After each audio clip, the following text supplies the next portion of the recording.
In the winter of 1873, the German immigrant community of Milwaukee, Wisconsin, whispered about 11-year-old Emma Richter in hushed, fearful tones. This pale, quiet child could calculate the day of the week for any date in human history within seconds, memorize entire conversations word for word after hearing them just once, and recite the precise number of steps between any two buildings in her neighborhood. What modern science might recognize as an extraordinary neurological condition was, to the people of 1873, either a divine blessing or something far more sinister. But when Emma began using her remarkable abilities to reveal buried secrets, predict deadly accidents, and recite intimate details of crimes that supposedly no living person had witnessed, the community's amazement turned to terror. By spring, 3 men would be dead, a family would flee in the night, and Emma Richter herself would vanish without a trace, leaving behind only a leather journal filled with numbers that no one dared to decode.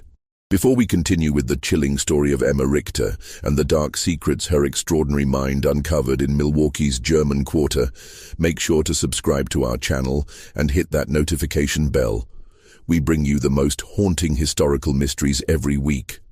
And let us know in the comments what state or city you're listening from. These stories happened in communities just like yours, closer to home than you might think. What the residents of Brewery Town didn't realize was that Emma's gift would expose a web of lies, betrayal and murder that had been carefully hidden for nearly a decade, and that her mathematical precision would become their community's most terrifying nightmare. Milwaukee's German Quarter in 1873 was a bustling enclave of red brick breweries, modest wooden homes, and the constant sound of German voices mixing with English in the crisp Wisconsin air. The community of nearly 8,000 German immigrants had built their own little Bavaria along the shores of Lake Michigan, complete with beer gardens, traditional bakeries, and the familiar rhythms of old-world life transplanted to American soil. The men worked in the breweries, Schlitz, Best, and the dozens of smaller operations that made Milwaukee famous, while their wives tended gardens that yielded the same vegetables their grandmothers had grown in the Rhineland. Heinrich and Greta Richter had arrived from Bavaria in 1861 with dreams of prosperity and their infant daughter Emma. Heinrich found steady work as a brewmaster at the Kellner Brewery, a mid-sized operation that supplied beer to the growing city's thirsty population. Greta took in laundry and mending to supplement their income, her nimble fingers working by candlelight long after Emma had been put to bed in their small but tidy home on Galena Street. The Richters were unremarkable in every way except for their daughter. Emma had been born during the harsh Atlantic crossing, 3 weeks premature and so small that the ship's doctor doubted she would survive the journey. But survive she did, though she remained slight and pale, with enormous grey eyes that seemed to take in everything around her with unsettling intensity. As a toddler, she rarely cried or demanded attention, content to sit quietly in corners, watching and listening as the adult world unfolded around her. By age 4, Emma's parents began to notice something unusual. She could recite entire conversations she had overheard days earlier, complete with the precise inflections and accents of the speakers. She counted everything, the number of stitches in her mother's embroidery, the steps from their front door to the bakery, the exact time between the brewery whistles that marked the beginning and end of each workday. When Heinrich taught her basic arithmetic, she absorbed mathematical concepts with frightening speed, solving problems in her head faster than he could work them out on paper.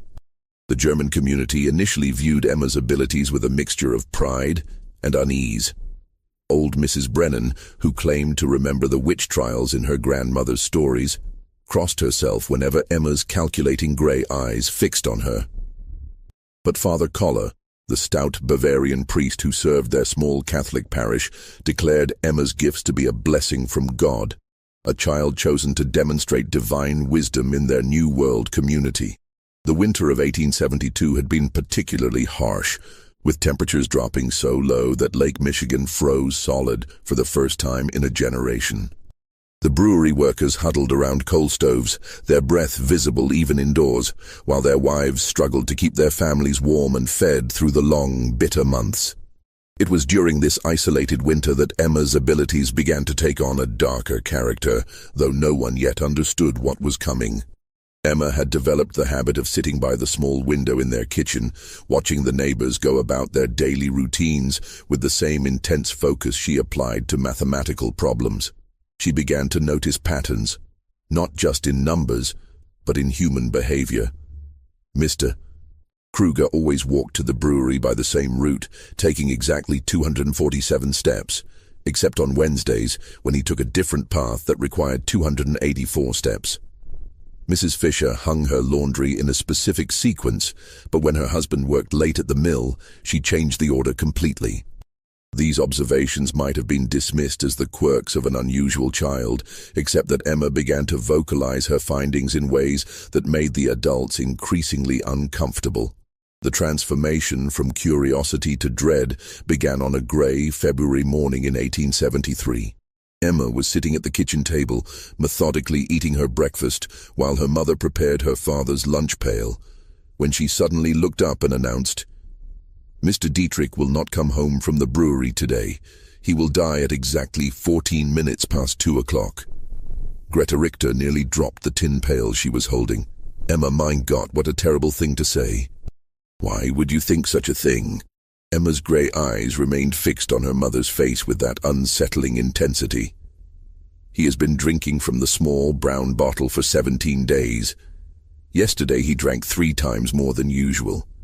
His steps were uneven, 251 instead of his normal 244. When people change their patterns by more than 10%, something significant happens within 72 hours. Mr. Dietrich's pattern changed by 12%. The calculation is simple. Heinrich, who had been putting on his heavy wool coat, stopped and stared at his daughter. Johann Dietrich was indeed a drinker, but no more than half the men in the German quarter. The idea that Emma had been counting his steps and tracking his drinking habits was disturbing enough, but her calm, mathematical certainty about his death sent a chill through both parents that had nothing to do with the Wisconsin winter. "You must not say such things, Emma," Heinrich said firmly. "It's not proper for a child to speak of death." Emma simply nodded and returned to her breakfast, but her parents exchanged worried glances over her bent head. They had grown accustomed to their daughter's unusual observations, but this felt different, darker and more specific than her typical mathematical pronouncements. At precisely 14 minutes past 2 that afternoon, Johann Dietrich collapsed in the brewery's malt room. The official cause of death was heart failure, brought on by what Dr. Muller determined to be chronic alcohol poisoning. The brewery workers who found him noted that he had been acting strangely for weeks, drinking more heavily than usual and showing signs of severe anxiety. But what truly unsettled them was the timing. Emma Richter's prediction had been accurate to the minute. Word of Emma's grim prophecy spread through the German quarter like smoke from a chimney fire. Some dismissed it as coincidence, but others remembered the pale girl with the calculating eyes and began to wonder what else she might have observed during her silent vigils at the kitchen window. The Richter family found themselves the subject of whispered conversations and sideways glances when they walked to church or visited the market. Father Koller, who had previously praised Emma's gifts as divine, now seemed less certain. When Heinrich approached him after Sunday Mass, seeking guidance about his daughter's disturbing prediction, the priest's jovial demeanor had been replaced by something approaching concern. "Heinrich, my friend," Father Koller said, his Bavarian accent thick with worry. "Perhaps it would be best if young Emma spent less time watching the neighbors and more time with her prayers. The Lord gives us gifts, yes, but sometimes the devil can twist even the most innocent abilities toward darker purposes." This suggestion troubled Heinrich deeply. He had always been a practical man, more concerned with the science of brewing than the mysteries of faith. But even he could not dismiss the unsettling accuracy of Emma's prediction. That evening he sat his daughter down for a serious conversation. "Emma, you must tell me the truth. How did you know about Mr. Dietrich? Emma looked at her father with those enormous gray eyes, her expression as calm and analytical as always. I watch. I count. I remember. Mr. Dietrich's behavior changed in predictable ways. When someone increases their alcohol consumption by 37% over a 17-day period, while simultaneously reducing their food intake by approximately 20%, cardiac stress becomes inevitable. I calculated the most probable time of failure based on his age, weight, and observed symptoms. Heinrich felt his blood run cold. His 11-year-old daughter was speaking like a physician, or something far more troubling. But Emma, how could you know all these details about Mr. Dietrich's eating and drinking? I observe everything, Papa. Every day, every person, every pattern. Emma's voice remained matter-of-fact, but there was something in her eyes that made Heinrich deeply uncomfortable. Would you like me to tell you about the other calculations I've made? Heinrich quickly shook his head. He did not want to know what else his daughter had calculated about their neighbors' lives and deaths. But as he tucked Emma into bed that night, he couldn't shake the feeling that his family was standing at the edge of something much darker than a simple mathematical curiosity. The February snow continued to fall outside their small house, muffling the sounds of the German quarter and creating an insulated world where secrets could be hidden and observations could be made without detection.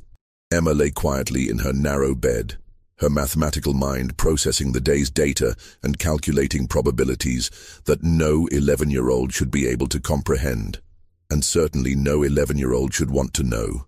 In the weeks following Johann Dietrich's death, the atmosphere in Milwaukee's German quarter shifted like the wind off Lake Michigan. Emma continued her daily observations, but now her parents watched her with growing unease as she sat by the kitchen window, her gray eyes tracking the movements of their neighbors with mechanical precision. The child who had once been their pride had become a source of deep, gnawing worry. The brewing community was tight-knit by necessity. The men relied on each other for work, their wives for companionship during the long winters, and their children played together in the narrow streets between the red brick buildings. But Emma had never quite fit into this social fabric.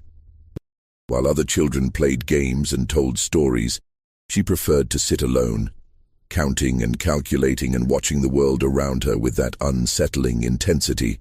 Greta began to notice that Emma's observations were becoming more detailed and more disturbing. The child would mention casually that Mrs. Weber had been meeting secretly with Mr. Kellner behind the brewery on Tuesday afternoons for 6 weeks, or that the Schneider family had been burying something in their back garden every Sunday after church. When Greta asked how Emma could possibly know such things, the girl would simply explain that she had observed the patterns and calculated the probabilities. People think they are being secret, Emma said one March morning as she methodically buttered her bread, but they follow patterns just like numbers. Mrs. Weber always tells her husband she's visiting her sister on Tuesday afternoons, but she takes 127 steps to Mr. Kellner's house instead of 349 steps to her sister's. The Schneiders bury objects wrapped in cloth exactly 73 centimeters apart in a grid pattern. They believe no one is watching, but I am always watching. Heinrich had heard enough. That evening after Emma was asleep, he spoke seriously with his wife about their daughter's increasingly troubling behavior. Greta, this cannot continue. Emma is becoming unnatural. Children should not observe such things, and they certainly should not speak of them so coldly. Greta nodded, her hands trembling as she mended one of Heinrich's work shirts. I'm frightened, Heinrich. Not of Emma, but of what people will think. Already the neighbors look at us strangely. Mrs. Brennan crossed the street yesterday when she saw me coming, and Father Koller. He has not visited us since Johann's death. Their fears proved justified when, 3 days later, Emma made another of her mathematical announcements. She was helping her mother prepare dinner when she suddenly stopped peeling potatoes and looked up with that familiar calculating expression. Mrs. Weber will be discovered tomorrow at 11:30 in the morning.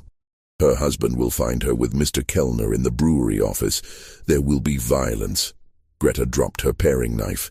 Emma, 9, you must not say such things.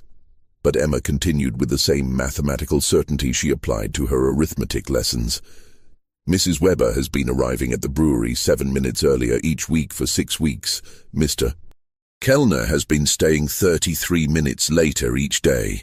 Tomorrow, Mr. Weber will return from his delivery route 47 minutes early because his horse is developing lameness in her left front leg. I have observed her gait deteriorating for 11 days.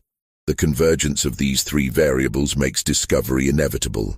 Heinrich, who had been listening from the doorway, felt his chest tighten with dread. His daughter was not just observing their neighbors, she was predicting their futures with terrifying accuracy. Emma, how do you know about Mr. Weber's horse? I count her steps when she passes our house. On March 1st, she favored her right legs 53% of the time. Today, it was 68%. Tomorrow the lameness will be severe enough to slow the delivery route by 47 minutes, causing Mr. Weber to return early. The next day unfolded exactly as Emma had calculated.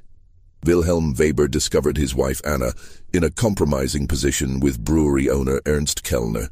The confrontation that followed left Kellner with a broken nose and 3 cracked ribs, while Anna Weber was beaten so severely that Dr. Müller had to be summoned. The scandal rocked the tight-knit German community, but what disturbed people even more was the growing realization that little Emma Richter had somehow predicted the entire sequence of events. Word spread quickly through the neighborhood. The pale girl with the mathematical mind had not only predicted Johann Dietrich's death, but had also foreseen the Weber-Kellner scandal with unsettling precision. People began to whisper about the strange child who sat at her window, watching and calculating and somehow knowing things that no child should know. The Richter family found themselves increasingly isolated. Former friends avoided them at church. Children were forbidden from playing near their house, and even the shopkeepers in the German quarter began to treat them with barely concealed suspicion. Heinrich's position at the brewery became tenuous. His fellow workers viewed him with unease, and Ernst Kellner, still recovering from his beating, made it clear that the Richter family was no longer welcome at company social events. But Emma seemed oblivious to the growing hostility around her. She continued her daily observations, her mathematical mind processing data and calculating probabilities with mechanical precision. She began keeping a leather journal, filling its pages with numbers, dates, and observations that her parents dared not read. The sight of their 11-year-old daughter bent over her calculations, writing in neat columns of figures, filled them with a dread they could not name. As winter gave way to spring, the isolation deepened.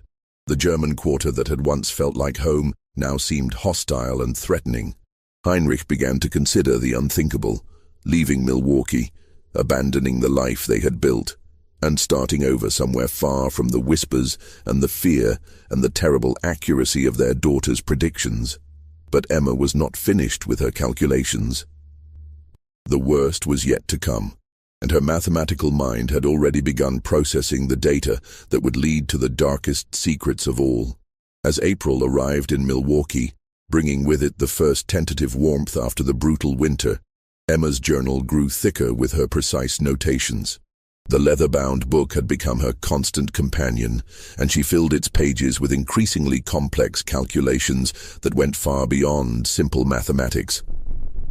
Her parents caught glimpses of charts tracking human behavior patterns, tables of numerical sequences they couldn't understand, and detailed maps of the German quarter marked with symbols and measurements. The community's fear of Emma had begun to manifest in more concrete ways. Children were forbidden from walking past the Richter house. Shopkeepers served the family quickly and without conversation, and even Father Koller had begun limiting his interactions with them to formal church services.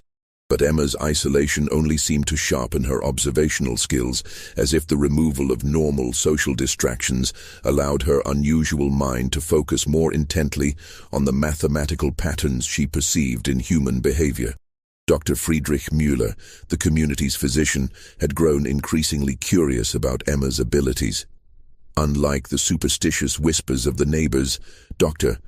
Muller approached the situation with scientific interest. He had studied medicine in Berlin before immigrating to America, and had encountered cases of unusual mental capabilities in his practice. When Heinrich Richter approached him privately, seeking medical advice about his daughter's condition, Dr. Muller agreed to examine Emma. The examination took place on a rainy Thursday morning in Dr. Muller's office above the pharmacy on Water Street. Emma submitted to the doctor's questions and tests with the same mathematical precision she applied to everything else, answering each inquiry with detailed accuracy, while her grey eyes remained fixed on some invisible calculation. "Emma," Dr. Muller said in his accented English, "your father tells me you can predict when certain events will happen. Can you explain to me how you do this?" Emma looked at the doctor with that unsettling intensity. "I observe patterns and calculate probabilities based on established behavioral data. People believe their actions are random, but they follow mathematical sequences. When I have sufficient data points, I can predict future behavior with high accuracy." Dr. Muller leaned forward, intrigued despite himself. "Can you give me an example?" Emma consulted her journal, flipping through pages of neat numerical notations. "Mrs. Brennan believes she is keeping a secret, but her pattern is quite obvious. Every Tuesday and Friday for 8 weeks, she has walked to the church at exactly 3:15 in the afternoon. But instead of entering for prayer, she continues to the rectory and remains for precisely 43 minutes. Father Collar's pattern has also changed. He has been purchasing extra candles and wine, and his evening prayers have extended by an average of 17 minutes on Tuesdays and Fridays. The correlation is statistically significant." Dr. Muller felt his breath catch. The implications of what Emma was suggesting about the priest and the widow were scandalous enough, but the methodical way she had documented her observations was deeply troubling. "Emma, how long have you been watching people in this way?" "Always," Emma replied simply. "Since I was very small, but I only began making calculations when I learned mathematics. The patterns became clearer then." After the examination, Dr. Muller spoke privately with Heinrich and Greta Richter. His medical training told him that Emma's condition was neurological rather than supernatural, but he had no framework for understanding what he had observed. "Your daughter's mind works differently than other children's," he explained. "She processes information in ways that seem almost mechanical. In my opinion, this is a medical condition, not the other things people are saying." But even Dr. Muller's scientific perspective couldn't diminish the growing dread that surrounded Emma's predictions. 2 days after his examination, Emma made another of her calculated announcements. "There will be a fire at the Zimmerman house on Sunday evening. It will start at 8:47 and spread to 3 adjacent buildings before the volunteer fire brigade can respond. Mr. Zimmerman will not survive." Heinrich felt the familiar chill that accompanied his daughter's predictions. "Emma, you must not say such things. How could you possibly know about a fire?" Emma consulted her journal. "Mr. Zimmerman has been drinking lamp oil mixed with whiskey for 12 days. I observed him purchasing both items in quantities that exceed normal household use. His wife left for Chicago to visit her sister yesterday, which follows the pattern of wives leaving before significant domestic incidents occur. The chimney on their house has structural damage that I calculated based on the angle of smoke emission and the pattern of soot deposits. The probability of fire is 93%. Greta began to weep softly. The clinical way Emma discussed potential tragedy, as if human suffering were simply another mathematical problem to be solved, frightened her more than any supernatural explanation would have. This was her child, but she no longer recognized the cold precision in Emma's voice or the mechanical way she processed human pain. Heinrich made a decision that would haunt him for the rest of his life. He decided to warn Franz Zimmermann about Emma's prediction, hoping that preventive action might save a life and perhaps demonstrate that his daughter's calculations could be used for good rather than simply predicting disaster. He found Zimmermann at the brewery Saturday evening, stumbling drunk and reeking of the lamp oil Emma had mentioned. Heinrich's warning was met with belligerent laughter and crude jokes about the devil child who thinks she knows everything. But something in Heinrich's desperation must have penetrated Zimmerman's alcoholic haze, because he promised to be extra careful with the lamps. Sunday evening arrived with unseasonable warmth and a dry wind from the west. At exactly 8:47, flames erupted from the Zimmerman house. The fire spread with terrifying speed, consuming not just the original building, but 3 adjacent homes before the volunteer fire brigade could mount an effective response. Franz Zimmerman's body was found in his kitchen, where he had apparently fallen while trying to extinguish flames that had spread far beyond his ability to control. The accuracy of Emma's prediction, down to the exact minute, sent shockwaves through the German quarter. Heinrich's attempt to warn Zimmerman had been witnessed by several brewery workers, and word spread quickly that Emma had predicted not just the fire, but its precise timing and consequences. The community's unease transformed into open fear, and the Richter family found themselves completely ostracized. But for Emma, the fire was simply another data point to be recorded in her journal. She noted the correlation between her prediction and the actual event, made adjustments to her calculations based on the observed variables, and began processing new patterns with the same mechanical precision that had made her prediction possible in the first place. The worst part was that she was not finished calculating. The days following the Zimmerman fire transformed the German quarter into a place of whispered fears and sideways glances. Emma's prediction had been too precise, too detailed, and too accurate to be dismissed as coincidence. 3 families, the Brauns, the Kohlers, and the Steiners, had lost their homes in the blaze, and the community was struggling to house the displaced families while trying to process the unsettling reality of Emma's mathematical prophecies. Heinrich found his position at the brewery had become untenable. His fellow workers avoided him. Conversations stopped when he entered a room, and Ernst Kellner, still bearing the marks of Wilhelm Weber's attack, made it clear that the Richter family's presence was no longer welcome in any brewery social functions.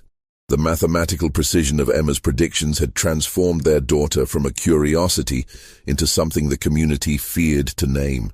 Emma herself seemed unaware of the growing hostility around her. She continued her daily observations, filling page after page of her leather journal with calculations that grew increasingly complex and disturbing. She had begun creating what appeared to be probability matrices, tracking multiple variables simultaneously and generating predictions that extended weeks into the future. Greta found herself afraid to look at her daughter's journal, terrified of what calculations Emma might be making about their own family or neighbors. The child who had once been her greatest joy had become a source of constant anxiety. Emma's matter-of-fact discussions of human tragedy, her clinical observations about people's most private behaviors, and her mechanical processing of information that should have evoked emotional responses all contributed to a growing sense that something fundamental had been lost or damaged in her daughter's mind. The breaking point came on a Tuesday morning in late April. Emma was sitting at her usual place by the kitchen window, watching the street activity with her characteristic intensity, when she suddenly looked up at her mother with those calculating grey eyes. "Mama, there is something wrong with the pattern today." Greta, who was preparing bread for baking, felt her hands begin to tremble. "What do you mean, Emma?" Emma consulted her journal, flipping through pages of numerical notations with practiced efficiency. "Every Tuesday for 11 weeks, Mrs. Brennan has walked to the rectory at exactly 3:15. But today she left her house at 2:47 and walked toward the river instead. Her behavior indicates significant distress. Her step length decreased by 12%, and her breathing pattern was irregular. This suggests she is planning something final." The clinical way Emma discussed Mrs. Brennan's apparent suicidal intentions filled Greta with horror. "Emma, you must not speak of such things. Mrs. Brennan is a good woman. She would never. The mathematical probability is 87%. Emma interrupted with the same tone she might use to discuss the weather. People who dramatically alter established behavioral patterns while displaying physical signs of distress typically execute irreversible decisions within 4 hours of the pattern change. Mrs. Brennan's pattern changed 43 minutes ago. Greta felt the world tilting around her. The realization that her 11-year-old daughter was calmly predicting a neighbor's suicide with mathematical precision was more than she could bear. She dropped her bread dough and ran to find Heinrich, who was in their small garden behind the house, trying to find some normalcy in the simple act of preparing soil for spring planting. "Heinrich, you must come quickly. Emma says Mrs. Brennan is going to harm herself. We must do something." Heinrich looked at his wife's terrified face and felt the familiar dread that had become their constant companion. They found Emma still sitting by the window, making additional notations in her journal as if recording a scientific observation rather than predicting a human tragedy. "Emma, tell me exactly what you observed about Mrs. Brennan." Emma looked up from her calculations. She deviated from her established Tuesday pattern by 28 minutes. Her physical indicators suggested severe emotional distress. Based on historical data about behavioral pattern disruption, the probability of self-harm is 87%, with peak likelihood occurring between 5 and 7 this evening. Heinrich made a decision that revealed both his desperation and his growing acceptance of Emma's abilities. He left the house immediately and went searching for Margaret Brennan, following the route toward the river that Emma had indicated. He found the elderly widow standing on the dock where the fishing boats tied up, staring into the dark water with an expression of profound despair. "Mrs. Brennan," Heinrich called softly, approaching carefully so as not to startle her. "Are you all right?" The elderly woman turned toward him, her eyes red with tears. "Heinrich, what are you doing here?" I was concerned about you. You seem troubled lately." Mrs. Brennan's face crumpled. "I cannot bear it any more, Heinrich. The shame, the whispers, the knowledge that everyone knows about my weakness. Father Koller says it is sin, but I cannot help what I feel for him. Better to end it than to live with this disgrace." Heinrich realized with growing horror that Emma's observations about Mrs. Brennan and Father Koller had been accurate, and that the elderly woman was indeed contemplating suicide rather than face the scandal. He spent the next 2 hours talking Margaret Brennan away from the river, convincing her that shame was not worth dying for and that the community's judgment would eventually fade. When he returned home that evening, he found Emma making final notations in her journal. "Mrs. Brennan did not follow through with her plan," she observed clinically. "The intervention changed the probability calculation. I will need to adjust my variables for future predictions involving third-party interference."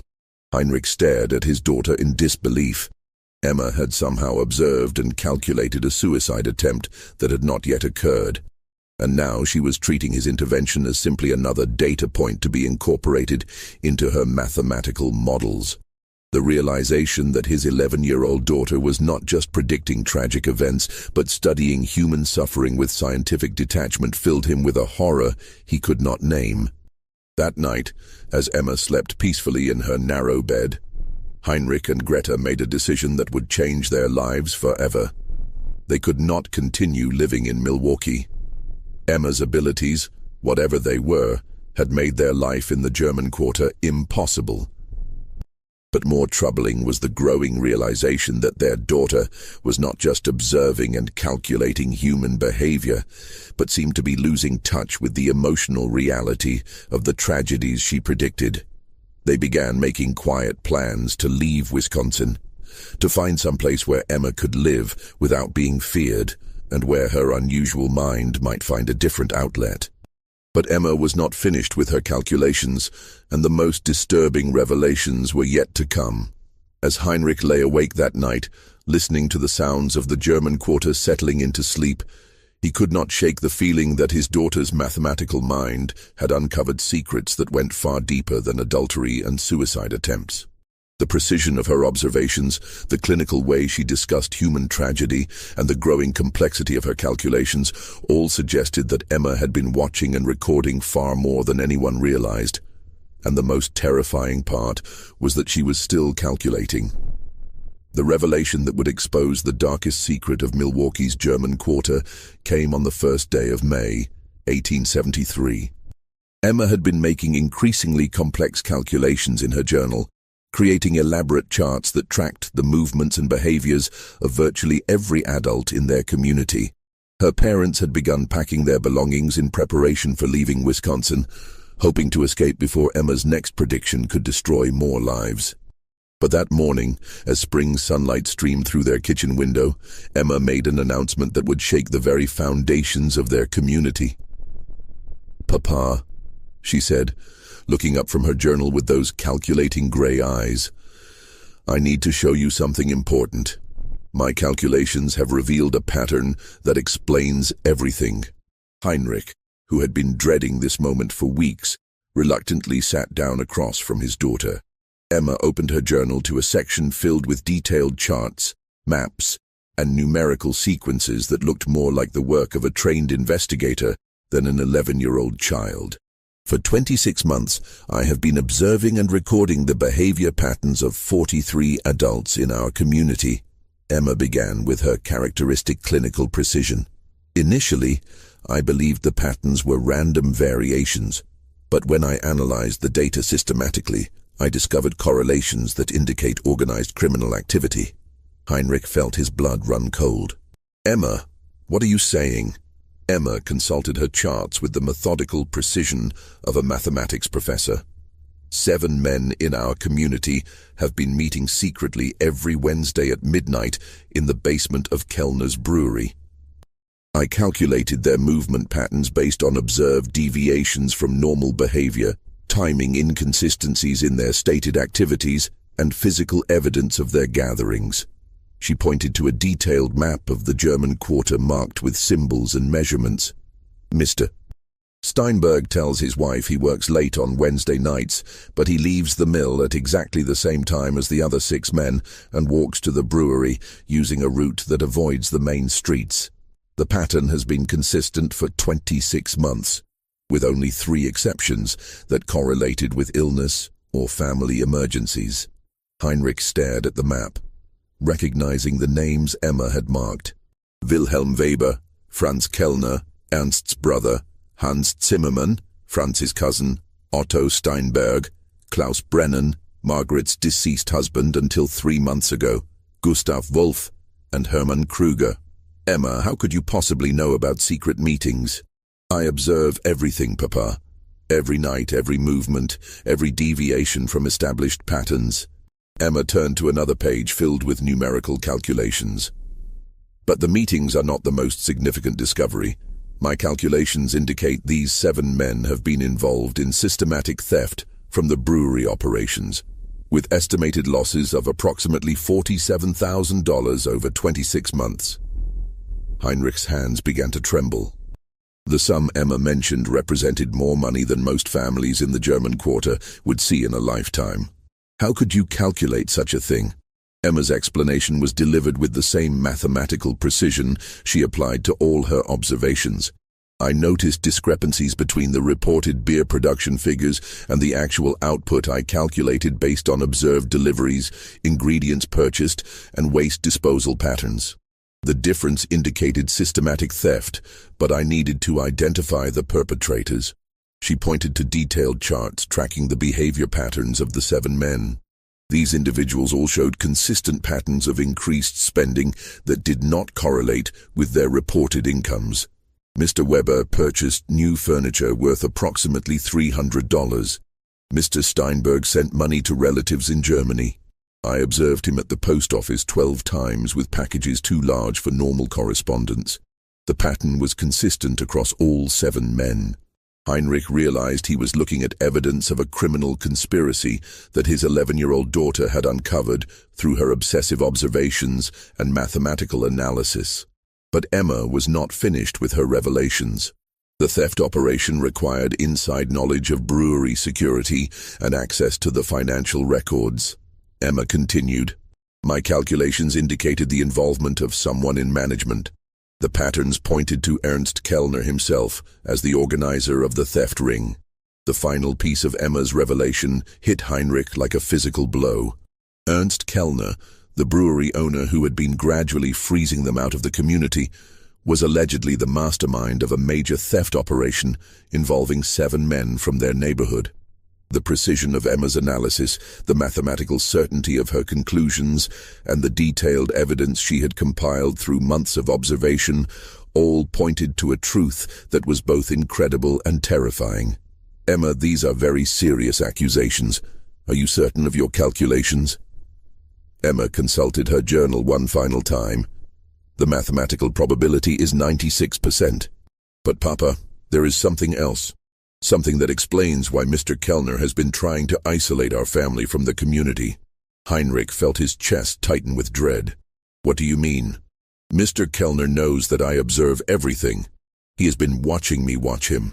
3 weeks ago, he approached our house twice at night and stood outside for 17 minutes each time, as if calculating whether I might have discovered his secret. His behavior indicates he suspects I know about the theft operation. The realization that Emma's mathematical abilities had not only uncovered a criminal conspiracy, but had also made her a target filled Heinrich with a terror he had never experienced. His daughter's obsessive observations and calculating mind had revealed secrets that powerful men would kill to protect. Emma closed her journal and looked at her father with those unsettling gray eyes. Papa, my calculations indicate that we are in significant danger. Mr. Kellner and the others cannot allow me to continue making observations. The mathematical probability of them taking action against our family is 84%. With peak likelihood occurring within the next 72 hours. Heinrich understood that Emma's final prediction was not about fire or suicide or adultery, but about their own family's survival. Her mathematical mind had uncovered a truth that made their continued existence in Milwaukee impossible, and the men she had exposed would not hesitate to eliminate the one witness who could destroy them all. That evening, Heinrich made a decision that would save his family's life. Using the detailed evidence Emma had compiled in her journal, he approached Dr. Müller under cover of darkness and shared Emma's discoveries. The physician, who had already been disturbed by Emma's unusual abilities, was stunned by the mathematical precision of her criminal investigation. Heinrich, if what Emma has calculated is true, we are looking at the largest theft operation in Milwaukee's history. Dr. Müller whispered, as he examined the journal by lamplight in his office. But more importantly, if Kellner suspects that Emma knows, your family is in mortal danger. Dr. Müller agreed to help them escape Milwaukee immediately. Using his medical connections, he arranged for Heinrich to receive an emergency job offer at a brewery in distant Minnesota, providing cover for their sudden departure. They would leave that very night, before Emma's 72-hour prediction could come to pass. As the Richter family loaded their few belongings into Dr. Müller's wagon under cover of darkness, Emma made one final observation that would haunt Heinrich for the rest of his life. Papa, in approximately 6 months, the theft operation will be discovered through other means. Mr. Kellner will face justice, but 3 of the 7 men will not survive the investigation. The mathematical probabilities are quite clear. Heinrich shuddered as he lifted his daughter into the wagon. Even as they fled for their lives, Emma was calculating the future consequences of the conspiracy she had uncovered. Her prediction would prove accurate in every detail. By winter, a federal investigation would expose the theft ring, Ernst Kellner would be arrested and convicted, and 3 of his accomplices would die under suspicious circumstances that were never fully explained. But on that dark May night in 1873, as their wagon rolled through the sleeping streets of Milwaukee's German Quarter, Heinrich could only think about how his daughter's extraordinary mathematical mind had both saved their lives and destroyed the only home they had ever known in America. The Richter family vanished from Milwaukee in the early hours of May 2nd, 1873, leaving behind only whispered stories and unanswered questions. Dr. Müller reported that they had received an emergency family summons back to Bavaria, but the few people who bothered to ask noted that no ship passenger records could be found to confirm their departure from America. What the residents of the German quarter never learned was that Heinrich, Greta, and Emma Richter had indeed traveled to Minnesota, where Heinrich found work at a small brewery in the town of New Ulm. Dr. Muller had sworn to keep their location secret, understanding that Emma's mathematical abilities would always make her a target for those who feared exposure of their secrets. In New Ulm, the Richter family attempted to build a new life far from the whispers and fears that had driven them from Milwaukee. Heinrich found the brewery work familiar and satisfying, while Greta slowly began to rebuild the domestic routines that had been shattered by Emma's disturbing predictions. But Emma herself remained unchanged. Her mathematical mind continued to observe, calculate, and record human behavior patterns with the same mechanical precision that had made her both famous and feared. Dr. Muller maintained correspondence with the family for several months, reporting that Emma had begun working with a mathematics professor at a nearby college who was fascinated by her unusual abilities. The professor, a German immigrant named Dr.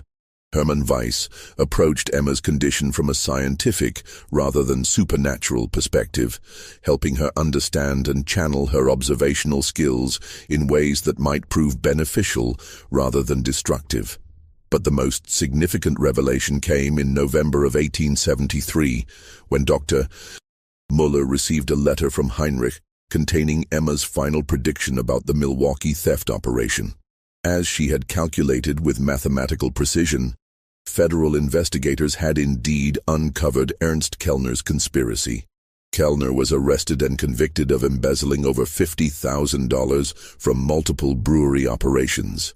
Wilhelm Weber, who had been Kellner's primary accomplice, was found dead in his home under circumstances that were ruled a suicide, but which many suspected were something far more sinister. Otto Steinberg and Hermann Kruger also died within weeks of the investigation's conclusion. Steinberg in what appeared to be a drunken accident, and Kruger from what Dr.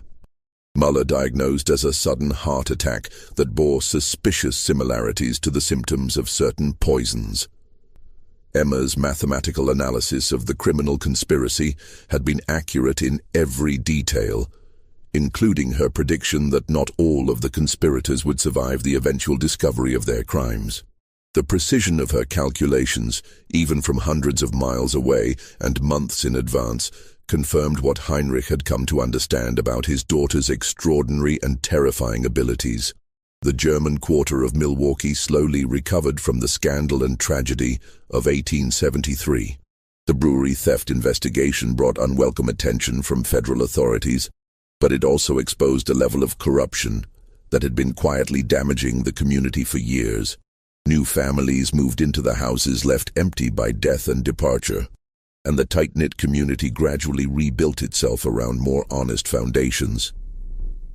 But the story of Emma Richter, the pale girl with the calculating gray eyes who could predict death and expose secrets through mathematical observation, became part of the neighborhood's whispered folklore. Parents used her story to warn their children about the dangers of knowing too much, while adults quietly wondered what other secrets might be hiding behind the ordinary facades of their neighbors' lives. Father Koller, who had initially blessed Emma's abilities as divine gifts, later confessed to Dr. Muller that the girl's mathematical predictions had shaken his faith in ways he could not explain. The priest had begun to question whether some knowledge was too dangerous for human minds to possess, and whether Emma's condition represented a blessing or a curse that had been visited upon their community. Just when we thought we'd seen it all, the horror in Milwaukee's German quarter intensifies. If this story is giving you chills, share this video with a friend who loves dark mysteries, hit that like button to support our content, and don't forget to subscribe to never miss stories like this. Let's discover together what happens next in the most disturbing historical cases America has to offer. Dr. Muller's final letter to the Richter family was written in the spring of 1874, nearly a year after their departure from Milwaukee. In it, he reported that the German quarter had largely returned to normal, but that Emma's story continued to circulate in whispered conversations among the older residents. He also shared a disturbing development that had emerged during the federal investigation of the brewery theft.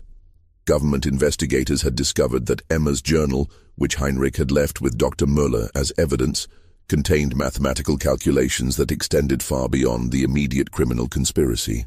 Emma had apparently been tracking and analyzing behavioral patterns throughout the entire German immigrant community, creating detailed profiles of dozens of families and predicting future events with remarkable accuracy.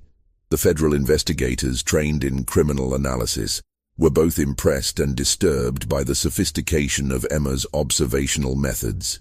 "Your daughter's mind works in ways that professional investigators might envy," Dr. Müller wrote. "But I confess that I am grateful she is far from Milwaukee. The precision of her observations and the mathematical certainty of her predictions represent a kind of knowledge that I fear is too dangerous for any community to possess." The final mention of Emma Richter in any historical record comes from a brief notation in the New Ulm College Mathematics Department records from 1875. Professor Hermann Weiss reported that his special student had demonstrated unprecedented abilities in statistical analysis and behavioral prediction, but that her family had decided to relocate once again for personal reasons. After that entry, Emma Richter disappeared from history as completely as she had vanished from Milwaukee on that dark night in May of 1873. What happened to the girl who could calculate human behavior with mathematical precision remains unknown. Some researchers have theorized that families like the Richters, possessing children with unusual abilities, deliberately maintained their anonymity to protect themselves from both scientific exploitation and community persecution. Emma's story represents one of the few documented cases where such abilities were recorded in sufficient detail to understand their scope and implications. This mystery shows us that the human mind remains one of our greatest enigmas, capable of developing extraordinary abilities that challenge our understanding of intelligence, observation, and prediction. In 1873, Emma Richter's mathematical approach to human behavior was seen as either divine or demonic. But modern science recognizes that conditions like savant syndrome, autism spectrum disorders, and hyperthymesia can indeed create minds that process information in ways that seem almost supernatural to those who don't understand the neurological mechanisms involved. What do you think of this story? Do you believe everything was revealed, or do you think Emma's abilities extended even further than what we discovered? Leave your comment below and let us know if you've ever encountered someone with similar extraordinary mental abilities. If you enjoyed this tale and want more horror stories like this, subscribe, hit the notification bell, and share with someone who loves mysteries. These historical cases remind us that the most frightening truths are often hidden in plain sight, waiting for the right mind to calculate their terrible secrets.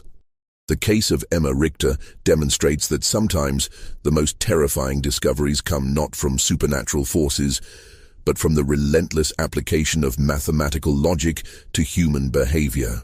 In a world where we believe our secrets are safe, the existence of minds capable of such precise observation and calculation reminds us that privacy may be nothing more than an illusion, and that the patterns we think we hide may be visible to those who know how to look and how to count.